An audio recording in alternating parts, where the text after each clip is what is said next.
J'étais psychologue clinicien et psychothérapeute depuis un moment, c'est sûr, quand j'ai rencontré l'analyse psycho-organique.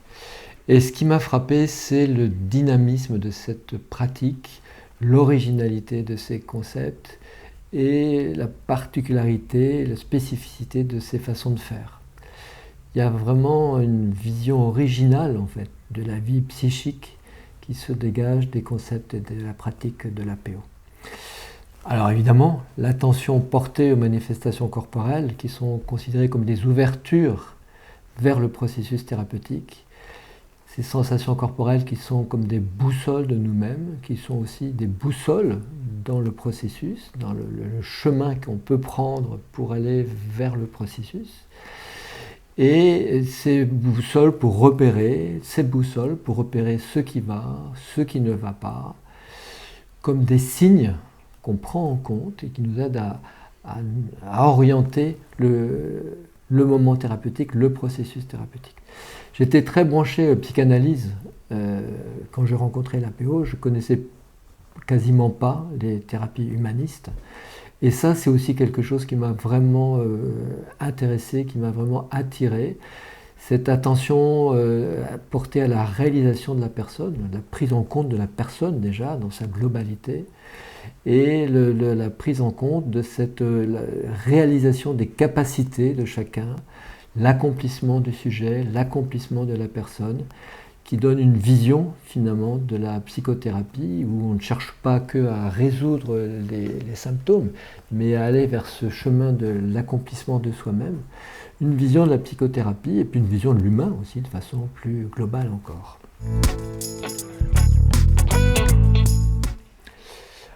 La première chose qui vient, c'est le processus de naissance. C'est un moment tellement étonnant, tellement réparateur aussi, quand on est comme ça tout entier dans son unité psycho-organique, qu'on vit cette unité et que le corps s'exprime, qu'il vit ce qu'il a à vivre dans le processus de naissance, c'est évidemment quelque chose de très frappant et qui... J'entends souvent qu'il y a un avant et un après processus de naissance. Et c'est aussi ce que j'ai vécu, moi, à ce moment-là. Sinon, il y a beaucoup d'expérientiels qui m'ont beaucoup frappé. Et je pense que l'important, en fait, là, c'est de réaliser, de vivre l'ouverture qui se produit quand on est en contact avec ses sensations corporelles, quand on est en contact avec ses émotions, qu'on les ressent pleinement, qu'on est ouvert à cette perception. Et donc à partir de là, il y a plein de choses qui sont frappantes. Alors les expérientiels de mère symbolique, mère réelle, père symbolique, père réel ont aussi été importants pour moi. Et puis une autre chose en fait qui me semble vraiment importante et qui représente bien l'APO, c'est le plaisir et l'importance de l'expression quand on est tout entier soi-même, psycho-organiquement soi-même. La force et l'aspect thérapeutique de l'expression à ce moment-là. Et l'expression est très valorisée. Moi, j'accorde beaucoup d'importance à l'expression de l'APO, et l'APO valorise l'expression, et ça me semble un vecteur et une ouverture vraiment importante. D'abord, j'ai constaté, et je constate tous les jours, le pouvoir thérapeutique de l'analyse psycho-organique, ce qui est évidemment l'essentiel. Quand on s'adresse à l'unité psycho-organique des personnes, quand on aide le thérapisant à s'ouvrir à ses sensations corporelles, à ses émotions, quand on est orienté vers ce que le corps ressent, ce que l'ensemble de l'individu ressent, ça constitue vraiment des ouvertures thérapeutiques importantes. On constate que ça fonctionne. Il y a quelque chose de vraiment fondamental qui se produit à ce moment-là. Un autre point important pour moi, c'est le travail dans les situations. On accorde beaucoup d'importance à ce travail-là, et pour moi, c'est quelque chose d'essentiel d'un point de vue thérapeutique. Le travail dans les situations, c'est vraiment un levier dans les processus, c'est vraiment ce qui permet d'avancer dans la transformation des effets néfastes ou négatifs qu'ont eu certaines situations sur nous et pour nous. Après, il y a plein de concepts, hein, le résiduel, le conséquentiel, l'importance de l'expression que j'ai déjà signalé. Ça, c'est des choses, sont les axes fondamentaux de l'APO, et c'est des concepts originaux par ailleurs, hein, des concepts nouveaux dont je constate les effets thérapeutiques. J'aime beaucoup cette phrase d'Abraham Maslow, qui était un psychologue américain, une des personnes à l'origine des thérapies humanistes, qui dit j'imagine qu'il est tentant, quand le seul outil dont on dispose est un marteau, de considérer tout problème comme si c'était un clou. J'aime beaucoup cette phrase et je suis d'accord avec ça. Et précisément en APO, on a une multitude d'outils.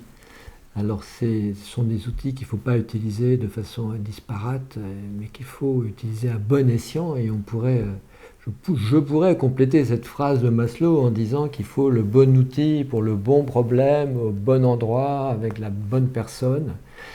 Et cet ajustement de l'outil qu'on essaye de faire en APO, c'est vraiment ce qu'on essaye de transmettre aussi dans le cadre de la formation à l'analyse psycho-organique.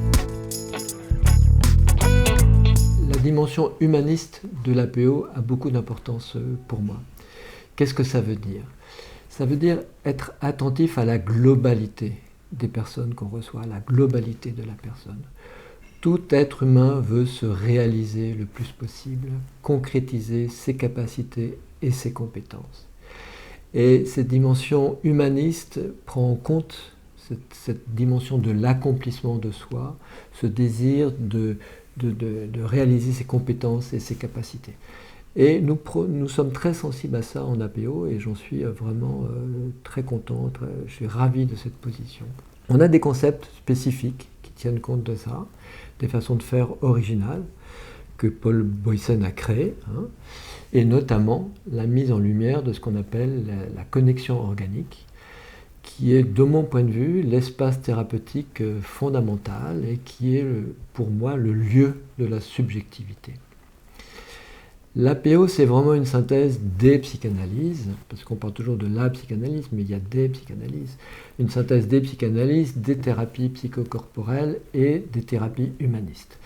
Alors ça fait beaucoup à dire comme ça, mais dans la pratique concrète, ça se fait très simplement, parce que Paul Boysen n'a pas mis tout ça ensemble, n'a pas mélangé. Non, il a créé des concepts originaux. Il a fait quelque chose d'original, une thérapie originale, des prises en charge originales à partir de cet ensemble, à partir de ses origines.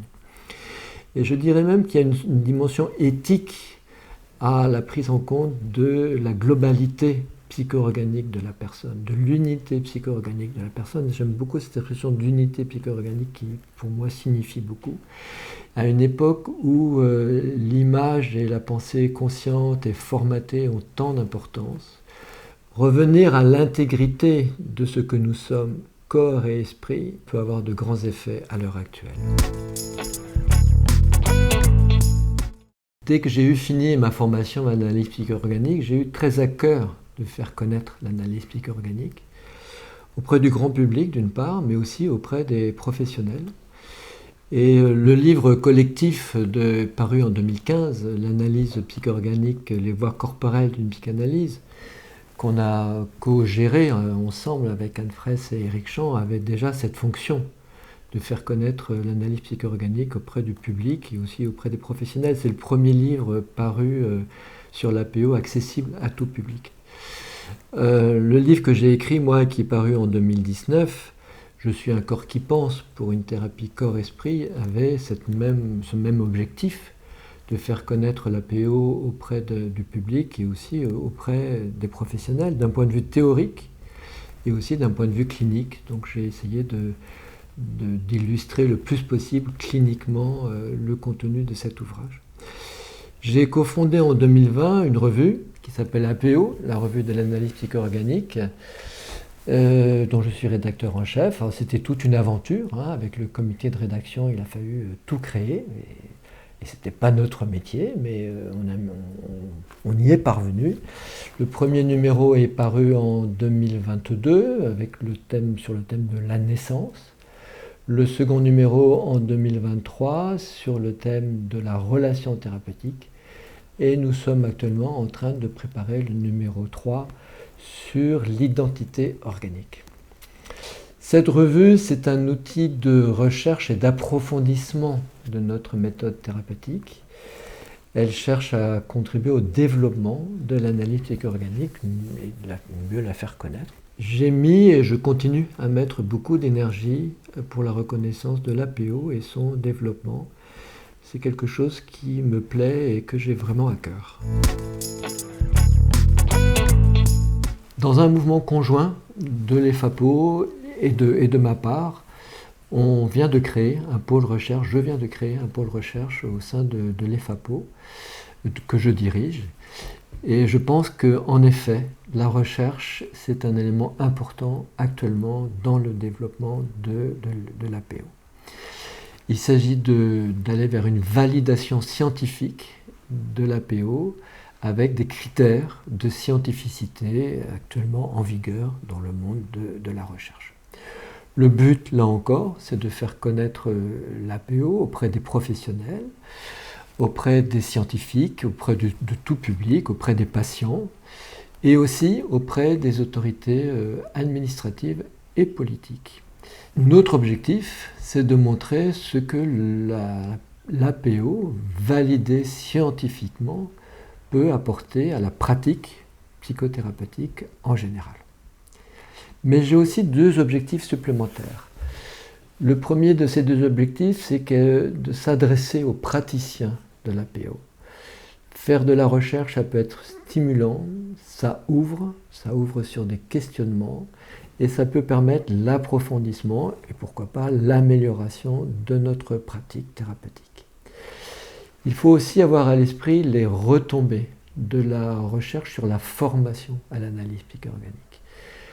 Formation à l'EFAPO, mais formation dans les autres lieux où elle est enseignée, comme le Brésil, le Liban, la Suisse. On voit la recherche à l'heure qu'il est, ça n'est plus une pratique fermée de laboratoire. Il s'agit d'allier la recherche à la clinique, à la formation, en collaboration avec les praticiens, les scientifiques, les formateurs.